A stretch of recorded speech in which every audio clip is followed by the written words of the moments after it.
Hi అన్నయ్య, బాగున్నావా? Hello బావగారు. ఏంటి శిరీష్ ఇంట్లో లేదా? పట్టపగలే ఇంట్లో దుకాణం పెట్టేశావు. బావగారికి వాళ్ళ కాలేజీ సెలవనుకుంటా. అంతేనా, లేక పెళ్ళాన్ని పురిటికి పుట్టింటికి పంపించావా? మోసం చేసావమ్మా, నువ్వు కూడా నన్ను మోసం చేశావు. బాబాయ్ కూతురు ఇంటి కూడా అట్లీస్ట్ సింపతి లేని బ్రతుకు చేసావు నా లైఫ్ ని. నేనేం మోసం చేశానన్నయ్య? కాక హెల్ప్ చేసావా? శిరీష బజారు మనిషిని మాట వరుసకైనా చెప్పావా? అది ఆ పీడి శివాజీ గారు ప్రేమించుకున్నారని చెప్పావా? కలిసి తిరిగారని చెప్పావా? ఆ అఫైర్ పెళ్లి ముందు వరకే ఆగిపోలేదు. దానికోసం ఈ ఊరికి ట్రాన్స్ఫర్ చేయించుకుని వచ్చాడు. నా కళ్ళ ముందే ఏకంగా నా ఇంట్లోనే మొదలు పెట్టారు. ఏ నీ స్నేహితురాలు నీకు పంపలేదా కీపింగ్ డే ఆహ్వాన పత్రిక? ఓ ఒకేసారి పిల్లాడ్డి కని బారసాలకి పిలుద్దామని ఆగిందేమో బజారు లంజు. అంతకు మించి ఇంకొక మాట మాట్లాడినా నా చెప్పు తీయాల్సి వస్తుంది. శాంతి ప్లీజ్, దాన్ని కట్టుకున్న వాడివి కాకపోతే ఈ పాటికి నీ పళ్ళు రాలగొట్టుండేదాన్ని. శిరీష్ నీ పెళ్ళాం కాబట్టి అది తిరిగిందనో దొర్లిందనో నీ ఇష్టం వచ్చినట్టు వాగు. అంతేగాని శివాజీ గారి క్యారెక్టర్ గురించి ఒక్క మాట మాట్లాడినా నువ్వు పురుగులు పడిపోతావురా. ఏ మనిషినైతే నువ్వు అనుమానిస్తున్నావో ఆ మనిషి కనుక నిజంగా తప్పుడు మనిషి అయితే నీ పెళ్ళామే కాదు, మా కాలేజీలో ప్రతి పిల్ల ఆఖరికి నాతో సహా పట్టాలు కాదు నెల తప్పిన పొట్టలు పట్టుకుని బయటకు వచ్చుండేవాళ్ళు. శివాజీని శిరీష్ ఇష్టపడ్డ మాట నిజమే. ఆ మాటకొస్తే మా కాలేజీలో ప్రతి అమ్మాయి శివాజీని ఇష్టపడింది. దాని దురదృష్టం వాళ్ళ నాన్నకి ఆ మనిషికి పడలేదు, పెళ్లి జరగలేదు, అంతే. అంతకు మించి వాళ్ళిద్దరి మధ్య ఏ సంబంధమూ లేదు. రోడ్డు మీద వెళ్లే వాళ్ళని 100 మందిని చూస్తాం. వీడైతే మనకి బాగుంటాడు, ఇతనైతే మన పర్సనాలిటీకి సూట్ అవుతాడు అనుకుంటాం. అంత మాత్రం చేత వాడితో నాకు శీలం తప్పినట్టేనా? నేను శివాజీని ఇష్టపడ్డాను, అతనిలాంటి మొగుడే కావాలని 100 సార్లు అనుకున్నాను. ఆ మాటే మా ఆయనతో కూడా చెప్పాను. అంత మాత్రం చేత మా ఆయన నన్ను అనుమానించాల్సిందేనా? నా శీలం మీద మచ్చపడ్డట్టేనా? అసలు ఏం చూసి అనుమానించావరా నువ్వు శిరీషని? ఏ లాడ్జింగ్ లోనైనా ఇద్దరి పెళ్లి మీద రిసీట్లు తీసుకొచ్చావా? పోనీ నీ పెళ్ళానికి డబ్బులిచ్చి నువ్వు నగలు కొనుక్కో, నా చేతిలో నలిగిపో అని శివాజీ చెప్పిన మాటలు విన్నావా? కనీసం బీరువాలో నీ పెళ్ళం చీరల కింద అతని ఫోటో చూసావా? నిన్ను నమ్మించాల్సిన అవసరం మాకు లేదురా. ఎందుకంటే ఇప్పటికే నీ బుర్ర పుచ్చిపోయి కుళ్ళిపోయింది. చూడు శ్రీరామ్, కాపురాలు నమ్మకాల మీద సాగాలి గాని సాక్ష్యాల మీద కాదు. నా భార్య శీలవతి అని సర్టిఫికెట్ ఇవ్వండి, నా భార్య నా దగ్గరకు వచ్చే వరకు మానవతి అని గ్యారంటీ ఇవ్వండి అని నువ్వెళ్ళి రుజువులు అడిగినా, నా పెళ్ళం దారి తప్పింది నా మీద జాలి చూపించండి అని మనం వెళ్ళి చెప్పుకున్నా ఆడదానికన్నా ముందు పోయేది మగవాడి శీలం. శ్రీరామ్, ఒక్కసారి కట్టుకున్న భార్యను అనుమానించడం మొదలు పెడితే గాజులేసేవాడు చేయందుకు తాకాడు, బ్లౌజులు కుట్టేవాడు బాడీనెందుకు తాకాడు అని మన కళ్ళే మనల్ని మోసం చేస్తుంటాయి. నిజాల్ని నమ్మడానికి 1కి 4 సార్లు ఆలోచించే మన మైండే అబద్ధాల్ని నమ్మడానికి 1/2 నిమిషంలో డిసైడ్ అయిపోతుంది.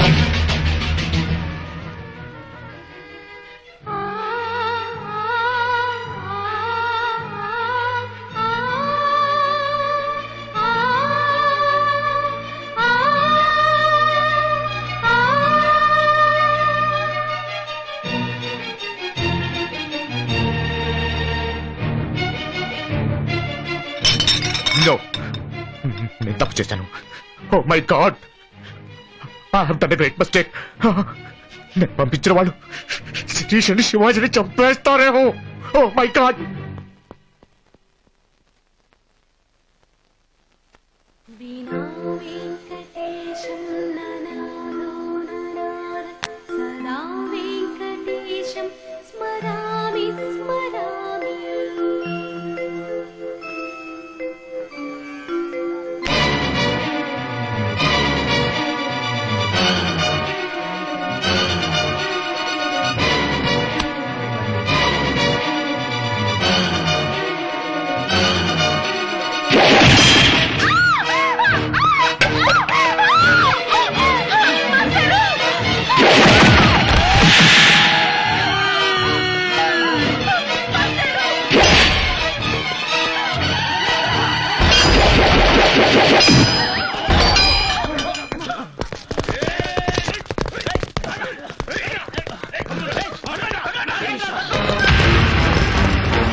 రోడ్డు మీద ఆడపిల్ల కనపడితే పెళ్లిగాందైతే ప్రేమిద్దామని, పెళ్ళైందైతే ఉంచుకుందామని నీచంగా ఆలోచించే వాళ్లే గాని ఈ అమ్మాయి నా చెల్లెల్లాగా ఉంది, ఈ నా తల్లిలాగా ఉంది అని ఆలోచించే వాళ్ళు ఒక్కళ్ళు లేరయ్యా.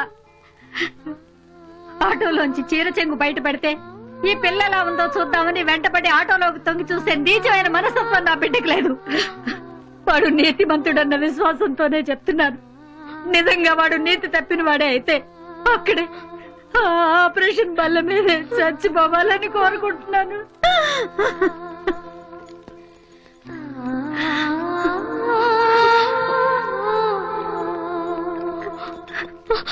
శివాజీ, శివాజీ, శివాజీ,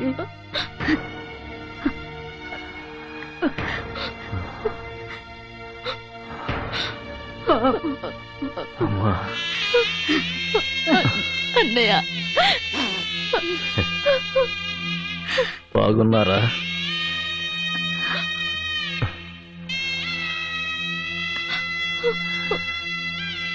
శ్రీరామ్, నేను చావలేదు. నో, నువ్వు చావు. నువ్వు చావురా శివాజీ. నిన్ను ఏనుగులు పెట్టి తొక్కించిన, పిరంగులు పెట్టి పేల్చేసిన నువ్వు చావు. ఎందుకంటే నీతికి చావు లేదురా. నేనే గుట్టితనంతో ఇన్నాళ్ళు మెదడుకు పట్టిన తెగులుతో బ్రతికున్న అనుమానంతో చచ్చిపోయాను. నా గుండెల్లో నిప్పు పెట్టుకొని, నా కాపురంలో నువ్వే కుంపటన భ్రమలో కొట్టుకొని కుళ్ళిపోయాన్రా. శివాజీ, నన్ను క్షమించు అనే మాట దాటి నన్ను శిక్షించు అనే అంత తప్పు చేశాన్రా. మాస్టారు, నువ్వు తప్పు చేశానన్నా, చస్తానన్నా, క్షమించమన్నా నేను తిరిగి నా ఇంటికి వెళ్ళను. అలా వెళ్ళాలంటే నువ్వు రెండు మాటలు చెప్పాలి. నా పెళ్ళాం పతివ్రత అని చెప్పాలి, శివాజీకి నా భార్యకి ఏ సంబంధం లేదని చెప్పాలి. చెప్పలేదు, నేను డైరెక్ట్గా నీ ఇంటికే వస్తా. ఇంకా నా నడుము గట్టిగా ఉంది. మళ్ళీ కీపింగ్ డేలు, గోబనాలు. రా, నా ఇంటికే రా. నా ఇంట్లోనే ఉండిపో. గుడిలో దేవుడున్నాడు, నా ఇంట్లో శివాజీ ఉన్నాడని గర్వంగా చెప్పుకుంటాను. ఎవరి దగ్గరైతే బూతులు అబద్ధాలు చెప్పి జాలి కొనుక్కున్నానో, ఎవరి దగ్గరైతే నా పెళ్ళాం చెడిపోయిందని చెప్పానో వాళ్ళ ముందు గర్వంగా చెప్పుకుంటున్నాను. నా పెళ్ళాం పతివ్రత, నా పెళ్ళాం గుణవతి. వీడు శివాజీ, వీడు నా పెళ్ళానికి బెస్ట్ బాయ్ ఫ్రెండ్. నేనేనంటే నేనే అనుమానం ఉంటా కొడుకుని, నేనే పిచ్చి ముంటా కొడుకుని చెప్పుకుంటాను. రా, ఇంటికి రా. ఒక్కసారి నన్ను క్షమించాలని ఒక్క మాట చెప్పరా శివాజీ. కడుపుల పడగానే నాన్నను పోగొట్టుకొని, పుట్టిన తరువాత అమ్మను పోగొట్టుకొని, నా పుట్టుకు మీదే నమ్మకం పోగొట్టుకున్న వాడినిరా. బేసికలీ అనాథని. నేను అనాథని కాబట్టి ఎవడైనా లంజా కొడుకంటే నాకు నాన్నలెంతో మంది అనుమానించిన వాడినిరా. అనాథని కాబట్టి ఆకలి అంటే చెత్తండ పెట్టిన వాళ్ళని, బట్టలు కావాలంటే వాడిన బట్టలు ఇచ్చిన వాడిని చూసి చూసి అనాథని కాబట్టి అందరి తరువాతే నేను అనుకుని పెరిగిన వాడినిరా. ఇలా తిన్న చోట, కొన్న చోట, ఉన్న చోట, పోయే చోట, బ్రతికిన చోట ఎక్కడ పడితే అక్కడ చివరికి మంచి వాళ్ళని కూడా అనుమానించిన వాడిరా. ఆ అనుమానంతోనే నిన్ను శిరీషను అనుమానించానురా. ఒక్కసారి నన్ను క్షమించానని చెప్పరా శిరీష. సీతను అనుమానించిన రాముడిని దేవుడన్నారు, కానీ నేను తప్ప పుట్టిన వాడిని, తప్పుడు విధవని. After all human being. నన్ను క్షమించాల్సిన బాధ్యత మీ ఇద్దరికి ఉంది. నన్ను క్షమించండి ప్లీజ్, ప్లీజ్.